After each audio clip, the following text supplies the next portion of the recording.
বাঁশবেড়িয়ায় লকেট চট্টোপাধ্যায়ের গাড়ি ঘিরে বিক্ষোভ।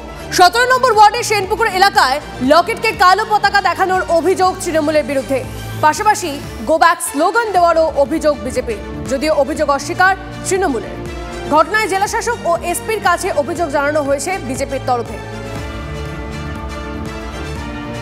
কিছু লোক একটা বড় বাঁশ, 3-4টে বাঁশের ওপরে একটা ছোট কালো পতাকার মতন লাগানো, এবং তারা আসছে এবং উল্টোপাল্টা অসভ্য ভাষায় গালাগালি দিচ্ছে, নোংরা কথা বলছে এবং গো ব্যাক স্লোগান দিচ্ছে।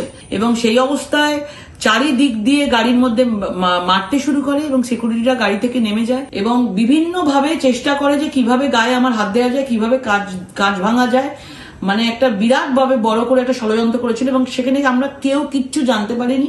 শিল্পী চ্যাটার্জি তার নেতৃত্বে হয়েছে, স্থানীয় মানুষের সাথে আমি কথা বললাম এবং ওখানে রঞ্জিত সরকার বলে 22 নম্বর ওয়ার্ডের কাউন্সিলর, তিনিও ছিলেন এবং আরো অনেকে ছিলেন। আমি নামগুলো এক একটা করে পেলে আমি সেটা আপনাদেরকে জানাবো।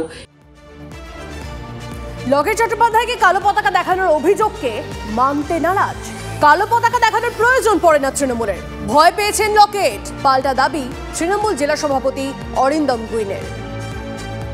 ওনাকে কালো পতাকা দেখিয়েছে তৃণমূল কংগ্রেস, এটা আমার মনে হয় যে সম্পূর্ণ ফেক বা সঠিক বলে মনে হয় না। কেন তৃণমূল কংগ্রেসের দরকার পড়ে না যে কালো পতাকা দেখানোর, কারণ সাধারণ মানুষের সমর্থন আছে তৃণমূল কংগ্রেসের সঙ্গে। যেখানেই রচনা বন্দ্যোপাধ্যায় যাচ্ছেন সেখানেই দেখেছি মানুষের ঢল, কাজেই সেটা দেখেই হয়তো উনি ভয় পেয়ে যাচ্ছেন। উনি ভাবছেন যে তৃণমূল কংগ্রেস করাচ্ছেন। তৃণমূল কংগ্রেসের সঙ্গে এরপর এই ঘটনার কোনো যোগসাজশ আছে বলে আমার মনে হয় না। এই মুহূর্তে আরো একটা ব্রেকিং নিউজ। পাঞ্জাবের তারনে মহিলাকে অর্ধনগ্ন করে রাস্তায় দৌড় করানোর অভিযোগ। তালিবানি কাণ্ডে অভিযুক্ত মহিলার কয়েকজন পরিজন। তারনের ঘটনায় পাঞ্জাবের মান সরকারের করা নিন্দা বিজেপি।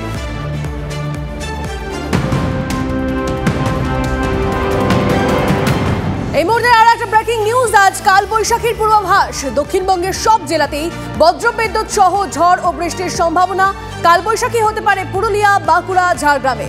পশ্চিম মেদিনীপুর, বীরভূম, মুর্শিদাবাদ এবং পূর্ব ও পশ্চিম বর্ধমানেও কালবৈশাখী। সৌভিক আমাদের প্রতিনিধি আমাদের সঙ্গে রয়েছেন। সৌভিক, এখন তুমি যেখানে রয়েছো সেখানকার ওয়েদার কি দেখছো, কেমন রয়েছে?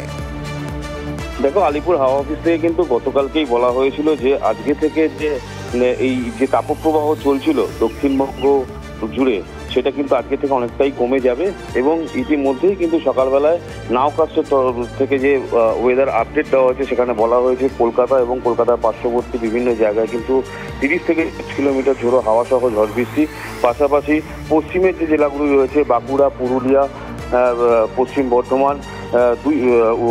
বর্ধমান, এছাড়া পূর্ব মেদিনীপুর এবং হাওড়া, হুগলিতেও কিন্তু কিছুক্ষণের মধ্যেই 30 থেকে 40 কিলোমিটার ঝোড়ো হাওয়া সহ ঝড় বৃষ্টির পূর্বাভাস রয়েছে এবং এই পরিস্থিতি কিন্তু আজকের বিকেলের দিকেও বজায় থাকবে। এক কথায় বলা যেতে পারে এতদিন যে তাপপ্রবাহ চলছিল সেই তাপপ্রবাহ থেকে কিন্তু খানিকটা হলেও মুক্তি, এবং মূলত এর কারণ হচ্ছে বঙ্গোপসাগরের উপর থেকে জলীয় বাষ্প যে প্রবেশ, সেই প্রবেশের পরিমাণ কিন্তু অনেকটাই বেড়েছে এবং তার ফলে কিছু জায়গায় ইতিমধ্যে ঝড় বৃষ্টি শুরু হয়ে গেছে।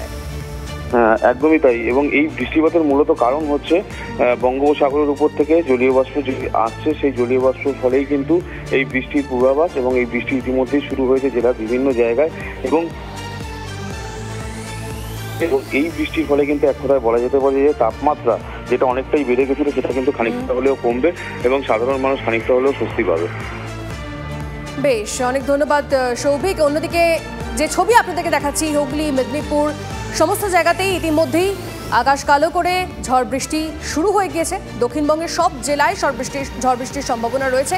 হুগলি আর মেদিনীপুরের ছবিটা দেখাচ্ছি আপনাদেরকে, দেখতেই পাচ্ছেন। অবশেষে বৃষ্টি,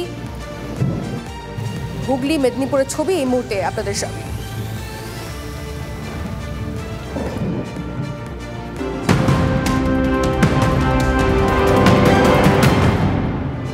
আর একটা ব্রেকিং নিউজ এই মুহূর্তে। ৭১,০০০ টাকা ছাড়ালো সোনার দাম। কলকাতায় 10 গ্রাম পাকা সোনার দাম ৭১,২৯০ টাকা। 22 ক্যারেট 10 গ্রাম গয়না সোনার দাম ৬৫,৩৫০ টাকা।